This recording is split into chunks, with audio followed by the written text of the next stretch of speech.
5, 4, 3, 2, 1, 0.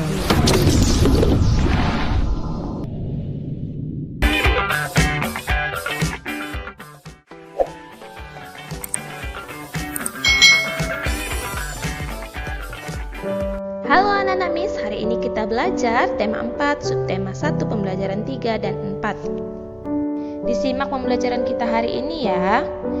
Anak-anak Miss, di era globalisasi sekarang ini tentunya kita sering menyaksikan olahraga bela diri pencaksilat ditayangkan dalam acara-acara televisi. Bagaimana energi listrik dari pembangkit listrik bisa sampai ke rumah kita? Nah, sekarang kalian boleh perhatikan buku tema 4, halaman 25. Diperhatikan ya. Menyalurkan energi listrik. Bagaimana listrik sampai ke rumahmu? Listrik memiliki peran penting di era globalisasi.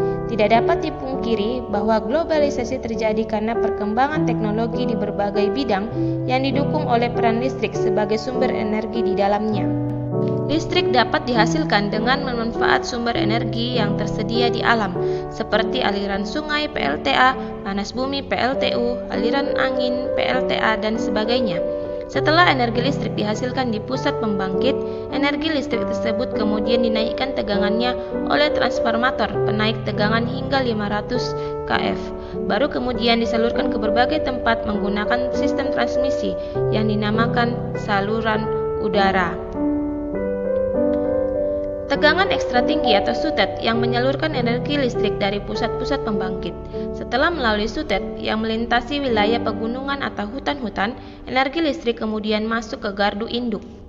Di gardu induk, energi listrik diturunkan tegangannya oleh transformator penurun tegangan menjadi tegangan menengah 20 kV.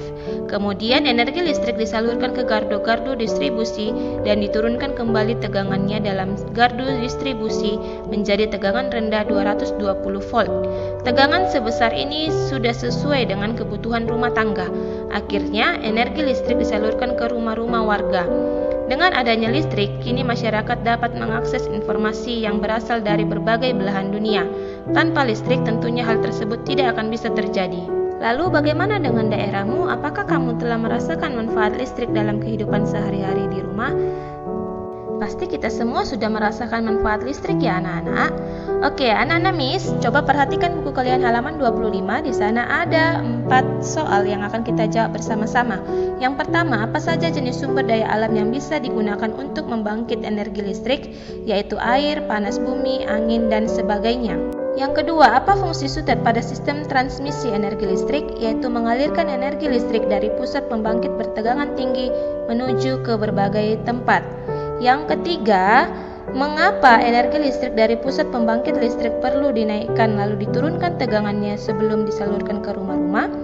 Karena jarak antara pusat pembangkit dengan rumah penduduk sangat jauh. Dengan menaikkan tegangannya, energi listrik tidak kehilangan daya terlalu banyak ketika proses transmisi. Sedangkan penurunan tegangan listrik bertujuan untuk menyesuaikan tegangan yang dibutuhkan oleh alat-alat listrik yang ada pada rumah-rumah. Yang keempat, bagaimana sistem transmisi tersebut memiliki peran penting di era globalisasi sekarang ini? Jelaskan dengan singkat. Saat ini, segala aspek manusia sangat terbantu dengan adanya peralatan-peralatan listrik, sehingga listrik menjadi kebutuhan yang sangat penting. Oleh karena itu, diperlukan sistem transmisi untuk menyalurkan listrik yang dihasilkan oleh pusat pembangkit untuk memenuhi kebutuhan manusia. Nah, anak-anak Miss, sekarang kita akan menuliskan informasi penting dalam setiap paragraf dari teks tersebut pada diagram berikut ini. Nah, Miss akan bantu kalian untuk mengerjakannya. Perhatikan paragraf yang pertama sebagai topik masalah, yaitu peran listrik dalam mendukung terjadinya era globalisasi. Paragraf kedua sebagai deret penjelas, tegangan listrik dari pusat pembangkit dinaikkan oleh transformator hingga 500 kV, lalu disalurkan melalui sistem transmisi bernama SUTET ke berbagai tempat. Setelah itu, energi listrik akan masuk ke gardu induk untuk diturunkan tegangannya menggunakan transformator menjadi tegangan menengah 20 kV. Kemudian energi listrik disalurkan ke gardu distribusi untuk diturunkan lagi menjadi 220 volt sesuai kebutuhan rumah tangga. Akhirnya energi listrik disalurkan ke rumah-rumah warga. Nah, paragraf yang ketiga sebagai kesimpulan dan pesan atau pendapat pribadi penulis. Kini masyarakat dapat mengakses informasi dari berbagai belahan dunia karena adanya listrik. Nah, 4 soal ini Miss harapkan kalian tulis di buku PR ya anak-anak. Kita lanjutkan pada pembelajaran yang keempat. Globalisasi membuat dunia tanpa batas. Kita bisa berkomunikasi dengan teman-teman kita di tempat yang berbeda. Apakah ada contoh lain dari era globalisasi yang kamu rasakan? Oke anak-anak Miss, open your book page 29. Kita akan baca teks globalisasi dunia tanpa batas secara bersama-sama. Globalisasi sebuah kata yang sering kita dengar dalam berbagai topik percakapan. Sebuah kata yang sering kita baca di surat kabar atau majalah. Apa arti globalisasi? Globalisasi dapat dimaknai sebagai sebuah proses mendunia. Seluruh bangsa dan negara di muka bumi ini semakin terhubung satu dengan yang lain, seakan tidak terpisah lagi oleh batas wilayahnya.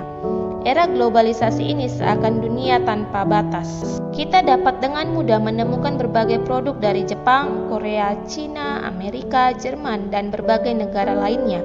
Begitupun produk Indonesia juga bisa ditemukan di banyak negara. Kita juga dengan mudah menyaksikan siaran langsung dari berbagai belahan dunia melalui tayangan televisi. Kita pun merasakan betapa mudahnya berkomunikasi dengan sahabat dan keluarga. Kita bisa menelpon atau mengirim email kepada teman-teman kita yang jauh. Kita merasakan seolah-olah tidak ada lagi batasan satu tempat dengan tempat lain di era globalisasi ini. Nah anak-anak Miss, open your book page 30. Kita akan jawab soal bersama-sama. Apa yang dimaksud dengan ungkapan dunia tanpa batas pada bacaan di atas? Jelaskan. Yaitu seluruh negara bisa saling terhubung yang seakan-akan tidak terbatas oleh batas wilayah. Soal yang kedua, apa yang dimaksud dengan globalisasi? Berikan contoh dalam kehidupanmu sehari-hari. Globalisasi adalah proses mendunia yang membuat setiap individu atau negara bisa saling terhubung tanpa terpengaruh oleh batas negara. Contohnya adanya barang impor seperti handphone dan motor.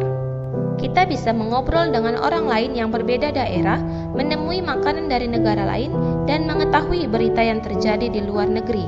Yang ketiga, apa pengaruh globalisasi yang kamu rasakan saat ini? Saya bisa memakai barang dari negara lain, berbicara dengan seseorang tanpa tatap muka, bisa mengonsumsi makanan dari negara lain, menonton film buatan luar negeri, dan lainnya. Soal yang keempat, gambarkan secara visual bahwa globalisasi membuat dunia tanpa batas. Nah, di sini Miss sudah membuat gambarnya. Perhatikan ya. Nah, anak-anak Miss sebagai tugas kalian di rumah ada 5 soal. Yang pertama, mengapa ekonomi setiap orang beragam? Yang kedua, apa saja yang mempengaruhi keberagaman tersebut? Yang ketiga, sikap apa yang harus kita kembangkan melihat keberagaman ini? Yang keempat, menceritakan kondisi ekonomi keluargamu. Dan yang kelima, tuliskan manfaat dari kegiatan ekonomi keluargamu. Sekian dulu pembelajaran kita hari ini. Thank you.